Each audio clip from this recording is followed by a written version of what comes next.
What's going on, guys? MegaGig back with another video back in Diablo, and we're taking a look at the Necromancer, specifically the Bonestorm build.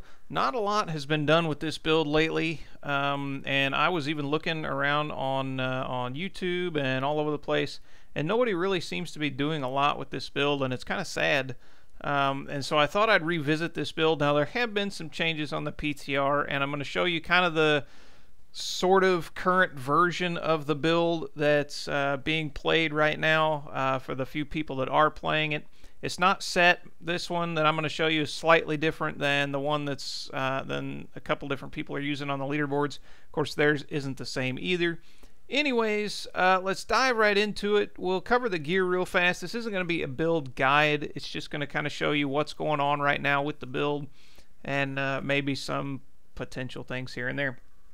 So, the Inarius set a while back did get buffed all the way up to the 6-piece set bonus got buffed to 1,000%, and then 3,750%, and then the 2-piece set bonus got buffed to 1,000%. So, basically, Bonestorm itself, or Bone Armor itself, got buffed to 1,000 damage, and then the bonus that enemies take got buffed all the way up to 3,750, which I think is just 1,000 bonus on that too, so a lot of thousands in there. The gear itself is a lot the same. It hasn't changed a whole lot. We are making better use of our Ledger's Disdain now, and we'll go over that in a second when we go over the skill changes.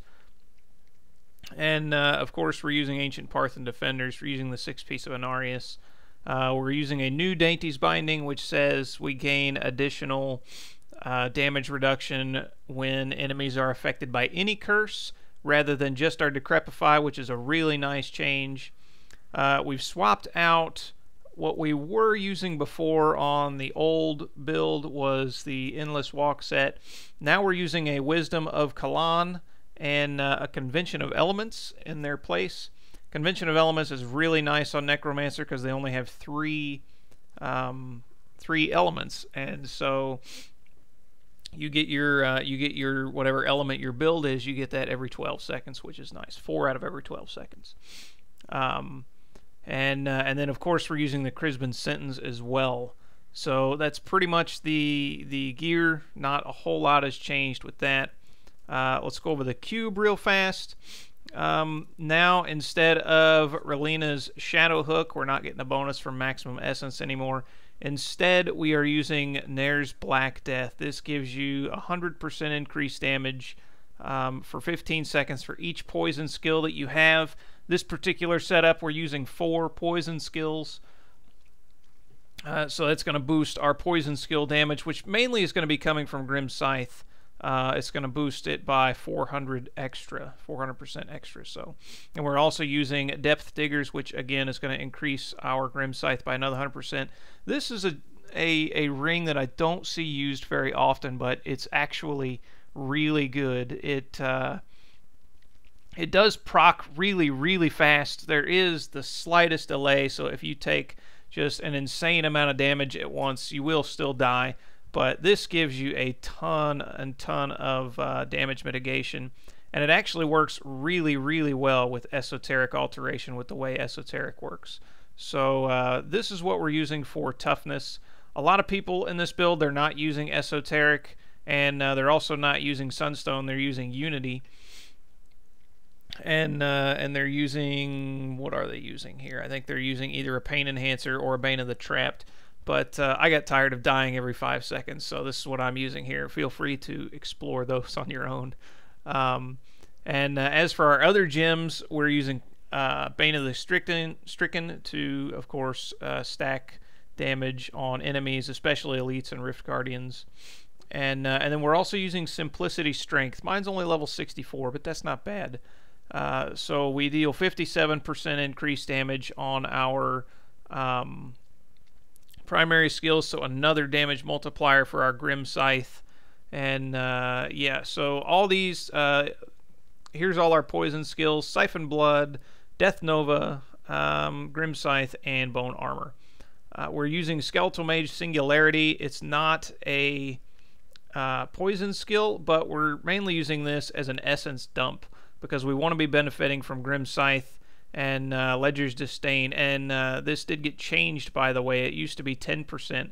Now it's up to 80%. Best one I've got 74%. I could go buy another one, but that's all right. But it goes up to 80% now. This makes quite a big difference, guys. It does. I tried it with the old one and this one, and that makes a big difference because it's another damage multiplier again on Grim Scythe.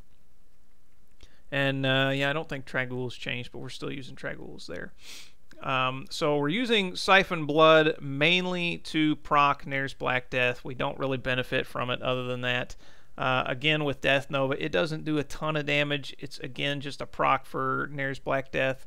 Bone Armor, of course, for the stun and the damage mitigation. And now we get 15 stacks using Wisdom of Kalan. And again, it's a poison skill. And then Grim Scythe, Cursed Scythe to apply curses, because we don't have any curses down here. And Grim Scythe applies curses, and it's a poison skill. So that's 4 poison skills. And then we're using Blood Rush. I'm using Potency to increase our armor, give us a little more toughness. It lets us get in and out of things as well. For our passive skills, we're using Overwhelming Essence to kind of boost our Singularity, our Skeletal Mage Singularity. There's a few things you could swap out for here.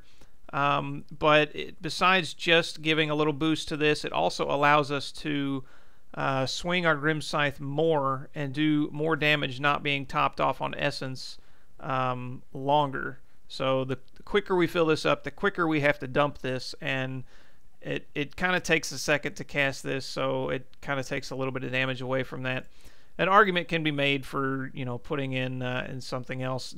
Draw Life would be nice. Any kind of defensive skill, really.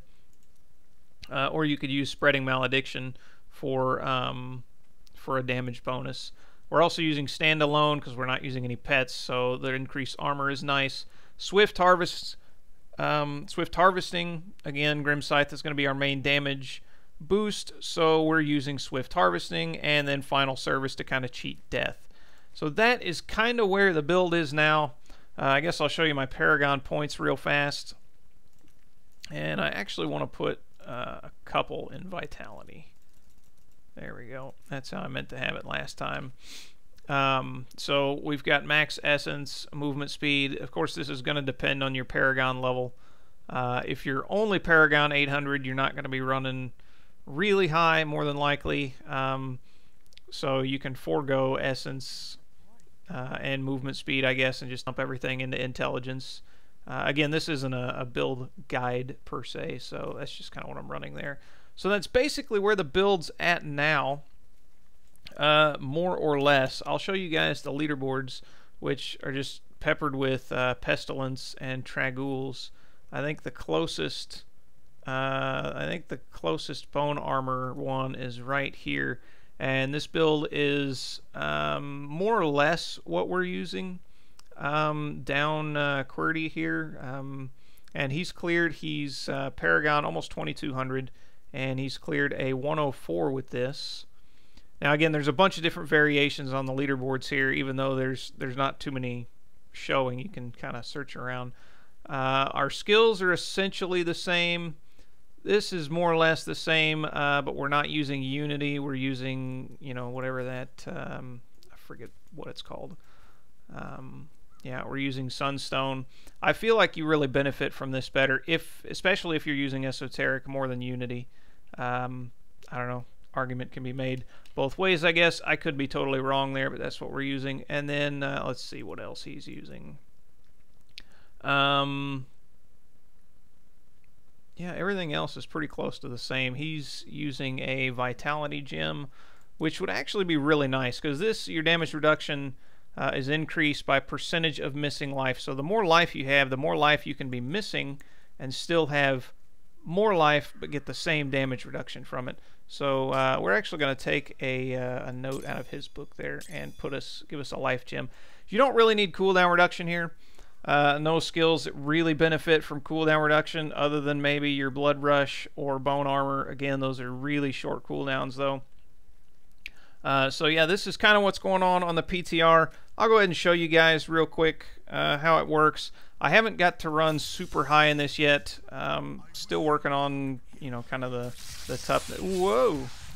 But I'll kind of show you guys how it works. Your Grim Scythe does a ton of damage, and you want to keep dumping your essence whenever your poison stacks go down. Make sure you cast your other poison skills real fast. They have a slight delay. You can't you can cast Blood Nova while using Grim Scythe, but you can't cast Siphon Blood while you're doing that. I guess because it's another primary skill, so you have to kind of let off Siphon Blood for a Grim Scythe for a second. We'll go ahead and pop that. And boy, this rift is kind of crap so far. There's nothing around to kill. And remember to benefit from Dainty's Binding. We're going to need to cast our... I engaged an elite pack somewhere. You're going to need to hit your Grim Scythe on something. That way we get a curse on something.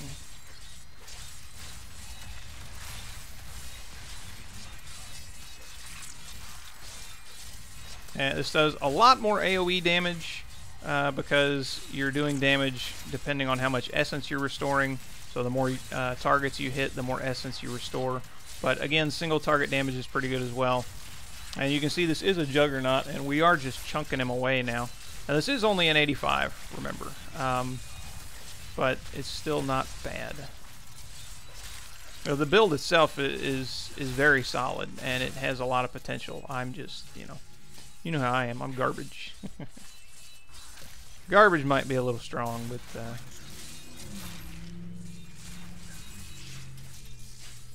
yeah, and I don't claim to be a pro Necro player either, but you can see our toughness as our health goes down really starts to shoot up. I'll try and remember.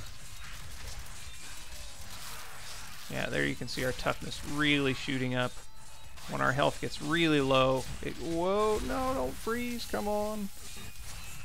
And we were saved by Final Service.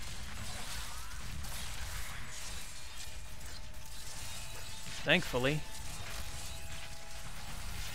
And of course we got froze again. We're not going to get saved again. There you can see our toughness going way, way up. It kind of gives, if you have really good sustain, it gives you a chance to survive.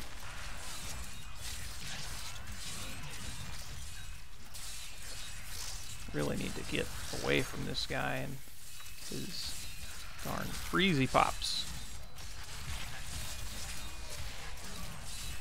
But we're actually doing good damage to him. He's about dead. There he goes. We aren't doing very good in this rift, though.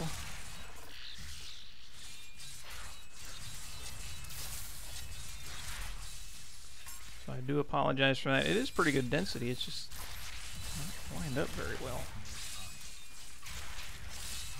Maybe, I don't know. I need to group enemies up better. I need to be dumping my essence for one. This is kind of a busy build. It's not a hard build, but it's a busy build. You have to be clicking a lot of things. And when trying to leave or give commentary as well, it gets to be kind of overwhelming. When you're just playing and you're not worrying about commentating and you're really focusing on what you're doing, it's not too bad. The main thing is make sure to keep your poison stacks up and keep dumping your essence.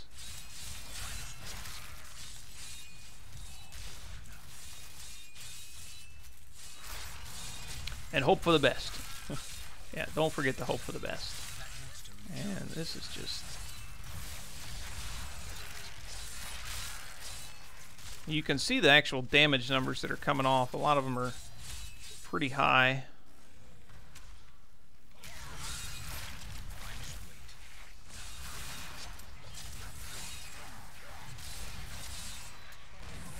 Come on, lots of crowd control here.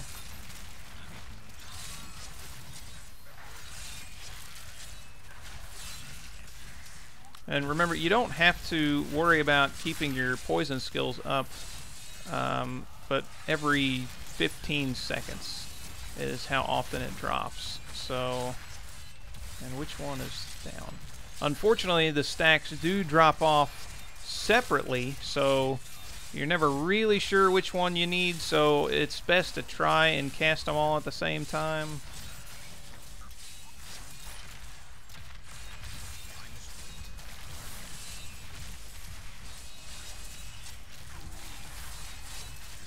Bone armor I just cast whenever I can, and then these two I try to keep casting at the same time.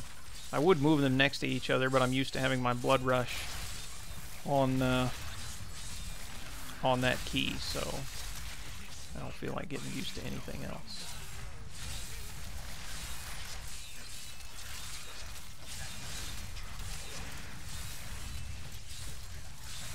And these guys are going to be a pain. Those beams, man. Those beams. I've had so many beams lately.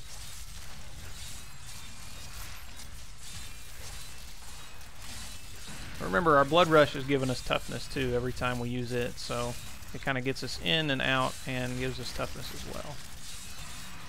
It's kind of that all-around skill. These illusionists are really, really annoying. But we've almost got them down. And this build is better than I'm doing it. And I actually did a lot better run than this a minute ago. Like I said, it's kind of a busy build, and trying to keep track of everything you're doing and give commentary and explain at the same time it's always kind of challenging.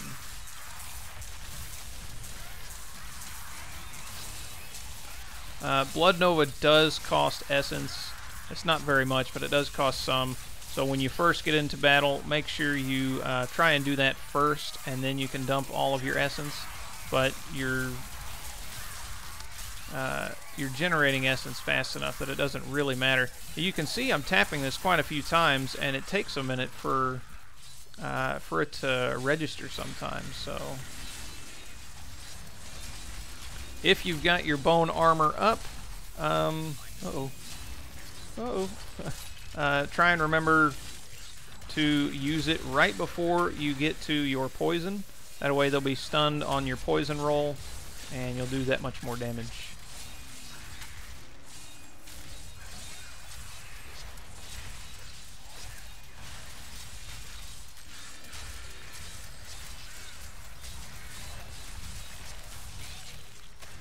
There we go. Now feel free to leave criticisms of how I'm actually playing the build. It's not very good.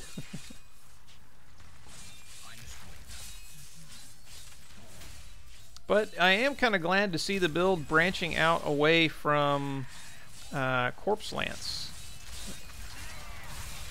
Yeah, because Corpse Lance seems to find its way into every Necromancer build now, and so it's nice to see a little bit of variety. I doubt this will become a top build, but it certainly can be a fun pushing build.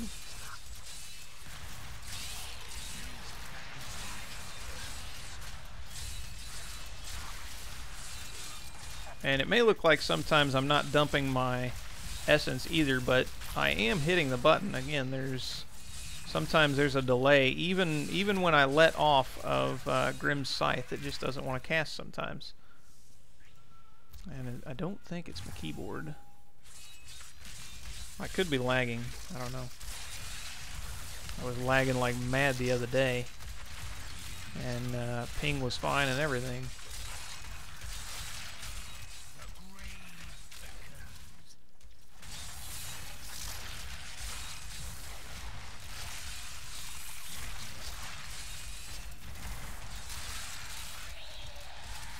When you're in a big group of enemies, you'll be dumping your essence a lot, because each hit is going to be restoring a lot of essence.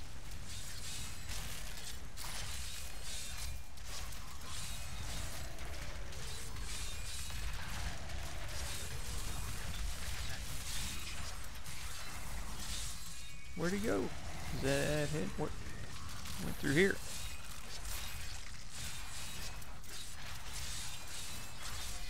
So yeah, we do a lot of chunks. Let's get our stacks back up, and we'll hit our bone armor and stun him on our roll, on our poison roll. And where did he go? Did he die? He may have died.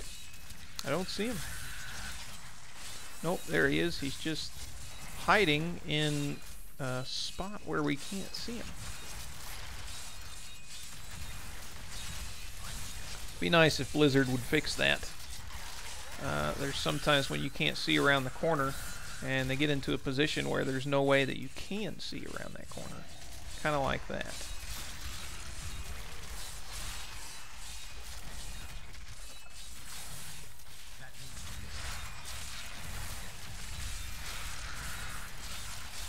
There you can see we really generate a lot of essence very, very quickly.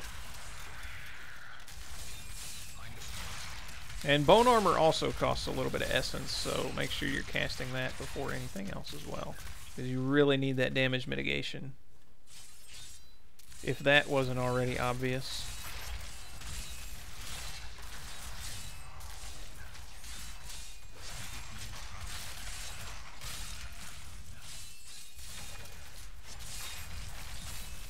And each stack of your damage is very important too, because each stack is 100%.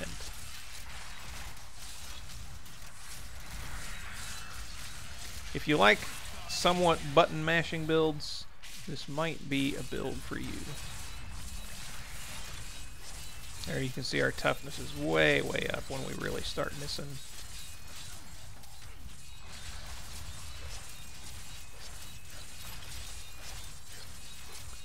Gives us times to sustain, and my Necromancer gear isn't super fantastic. It could be a lot better.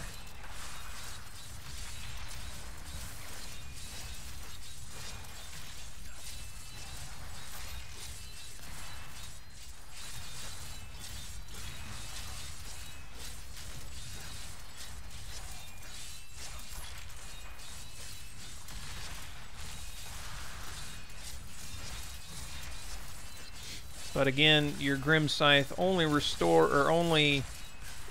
does that bonus damage for every point of max essence, or every point of essence it restores. So single target, it's not quite as good as it is in AOE big group situations. But that does allow you to clear big groups faster and you know, really get to the Rift Guardian faster. So there it is, guys. That's kind of the new... Whoops, that's not what I meant to hit. That's kind of the new Bonestorm build right now. It's interesting because it doesn't rely on Corpse Lance, and in that respect, I'm actually glad that it changed. Yeah, I don't know. I'm not 100% sure on how I feel about this, but I'm sure it will evolve. Of course, if you get rid of Esoteric and go with another gem, you're going to be squishier, but you're going to be doing that much more damage. So I hope you guys enjoyed this video. If you did, leave a like and a comment. Let me know what you think of these changes, and if you guys have seen any other different versions of this. If you have any suggestions, let me know. Yeah, but this is kind of what's going around on the PTR right now. There's a couple of different versions of this. I think the old Bonestorm build is more or less dead. I played with it for a couple of days trying to get something out of it, and I just really couldn't. So, but this seems like it has some potential. So let me know what you guys think. Leave a like and subscribe if you want to see more. Thanks, guys, for watching. More good stuff to come. Take care.